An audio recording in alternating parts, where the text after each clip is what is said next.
राजधानी लखनऊ में चौथे चरण में वोट डाले जाएंगे। लखनऊ के सारे प्रत्याशी जनसंपर्क कर रहे हैं, लोगों से मिल रहे हैं, लोगों तक अपनी बात पहुंचा रहे हैं। हमारे साथ मौजूद हैं लखनऊ कैंट के प्रत्याशी और लखनऊ के ही नहीं पूरे प्रदेश के लोकप्रिय नेता ब्रजेश पाठक जी, जो कि कैंट से चुनाव मैदान में है और इस वक्त भी गाड़ी में है। उनके बारे में जो जानकारी मिल रही है, एक दिन में 60 से ज्यादा जनसभाएं कर रहे हैं और बहुत तुरंत फुरत की जनसभाएं कर रहे हैं। इस वक्त हमारे साथ में, इसके बाद हम अगली जिस जनसभा में रहेंगे वहां पर भी दिखाएंगे कि किस तरीके से लोगों से अपनी बात रखते हैं, लोगों से कहते हैं। पाठक जी, कैसा चल रहा है चुनाव? कुछ दिन बचे हैं। बहुत अच्छा चल रहा है। मतलब लखनऊ का आम जनमानस खुलकर सड़कों पर है और भारतीय जनता पार्टी के प्रत्याशी के रूप में मुझे आशीर्वाद दे रहा है। आप देखेंगे यहाँ प्रचंड बहुमत की जीत मिलेगी और भारतीय जनता पार्टी के पक्ष में लहर चल रही है। पूरे प्रदेश में बीजेपी पिछली बार से अधिक सीटें जीत करके सरकार बनाएगी। पिछली बार आप लखनऊ मध्य से थे। लखनऊ मध्य की जनता ने मतलब कहा जाए कि अभूतपूर्व प्यार आपको दिया था। कैंट से क्या रिस्पॉन्स आपको मिला? कैंट में भी मध्य की बेहतर मिल रहा है और मध्य भी अच्छा सीट है, वहाँ भी सब लोग जीतेंगे और कैंट में बहुत अच्छा समर्थन मिल रहा है। मतलब कि कहा ही जाता है कि आप चाहे मध्य से लड़ें या कैंट से लड़ें या कहीं से भी लड़ें, हर आम आदमी के लिए आप खड़े रहते हैं और लोग आपको कहते हैं कि आप पेन किलर हैं, सारे दर्दों का निवारण कर देते हैं। लखनऊ के लोग मुझे बहुत प्यार करते हैं और सभी लोग, सभी सीटों के लोग, सभी आम जनमानस का आशीर्वाद मुझे मिल रहा है और आप देखेंगे कि दुआओं का असर होगा और आशीर्वाद का असर होगा और भारतीय जनता पार्टी कैंट विधानसभा क्षेत्र में ऐतिहासिक विजय दर्ज करेगी। मैंने अभी पिछली जनसभा भी आपकी देखी है। तमाम सारी अपील करते हैं लोगों से, कहते हैं कि कबड्डी का मैदान है और तमाम सारे मुद्दे गिनाते हैं। कौन कौन सी चीजें गिनाते हैं?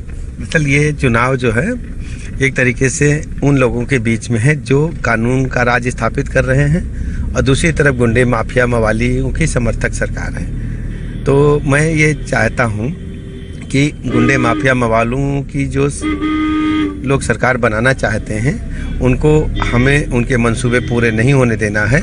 आम जनता से मैं कहता हूं कि कानून का राज स्थापित करने के लिए बीजेपी की सरकार बनाएं।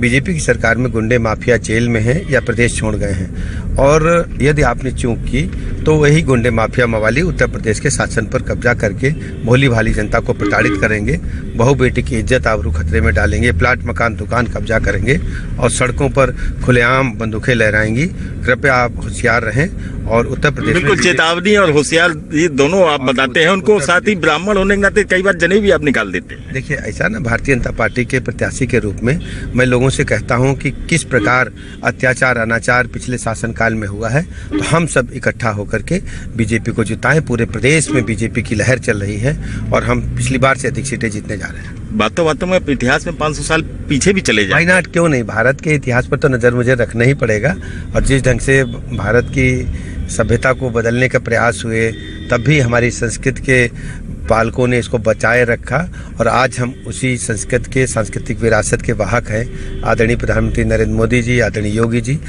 प्रदेश को और देश को बहुत बेहतर ढंग से चला रहे हैं और आप देखेंगे परिणाम बीजेपी के पक्ष में आएंगे। पश्चिमी उत्तर प्रदेश की सीटें हैं, आपके भी दौरे रहे हैं, कितना इम्पैक्ट वहाँ पर किसान आंदोलन का कुछ है? या आप देखेंगे कि किसान भाई हमारे परिवार के सदस्य हैं, परिणाम बीजेपी के पक्ष में ही आएगा। वहाँ के दंगों से जनता उभी थी, वहाँ की मार पिटाई गुंडई से जनता उभी थी, वो बीजेपी को पसंद कर रही है।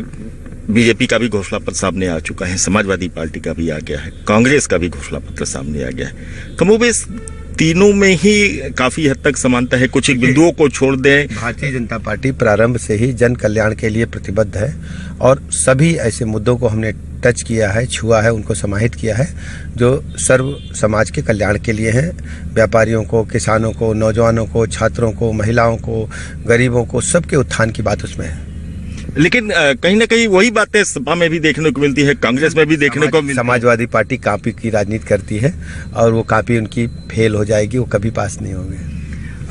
तमाम सारे मुद्दे इस बार रहे हैं, जिन्ना भी इस बार फिर देखने को मिला। विकास के मुद्दे क्यों पीछे छूट जाते हैं? पाकिस्तान जिन्ना, समाजवादी पार्टी के लोग केवल वोटों के एकत्रीकरण के लिए ऐसा बयान देते हैं। मुझे लगता है कि उत्तर प्रदेश में जिन्ना के मानने वाले लोग जो होंगे उनको मुंह की खानी पड़ेगी। आपके क्षेत्र में नया क्षेत्र है कैंट, वहाँ पर क्या अवलोकन किया, क्या समस्या है और वहाँ पर कैसे आप डेवलप करेंगे? लखनऊ में हमारे लिए कोई भी क्षेत्र नया नहीं है। सभी कार्यकर्ता मिल करके आम जनमानस का आशीर्वाद लेकर के आगे चल रहे हैं और भारतीय जनता पार्टी की प्रचंड लहर चल रही है। कैंट के लोगों के लिए क्या भरोसा आप देना चाहते हैं, उनके लिए क्या अपील करते हैं? कहना चाहता हूं कि आपकी लड़ाई मैं लड़ूंगा, आपके मान सम्मान के लिए, आपके डेवलपमेंट के लिए अगुवाई करूंगा और कहीं कोई दिक्कत नहीं होने दूंगा। चुनाव जीतने के बाद सरकार बनती है तो आपकी प्राथमिकताएं क्या रहने वाली है कैंट को लेकर? हमारी प्राथमिकताएं कैंट का चतुर्मुखी विकास होगा और सबसे बड़ी चुनौती लॉ एंड ऑर्डर को मेंटेन करेंगे हम। और कैंट में जो भी डेवलपमेंट के कार्य अधूरे हैं, हमारे पूर्व के विधायकों ने जो प्रारंभ किए थे उनको हम पूरा कराएंगे। अच्छा, ये चुनावी बात होगी। एक आजकल की जो व्यस्तताएं हैं, हालांकि पहले भी बहुत व्यस्त रहे हैं, दिन भर में कहा जा रहा है कि 60-65 जनसभाएं कर रहे हैं, कैसे कर ले रहे हैं? सुबह 9 बजे निकल के रात 2 बजे तक दौड़ते हैं और सभी के पास मुझे जाना है, तो मैं ऐसा सोचता हूँ कोई अनटचेबल नहीं रह जाए, मैं सबके पास जल्दी जल्दी पहुँच जाऊँ। लगभग पूरी विधानसभा हमने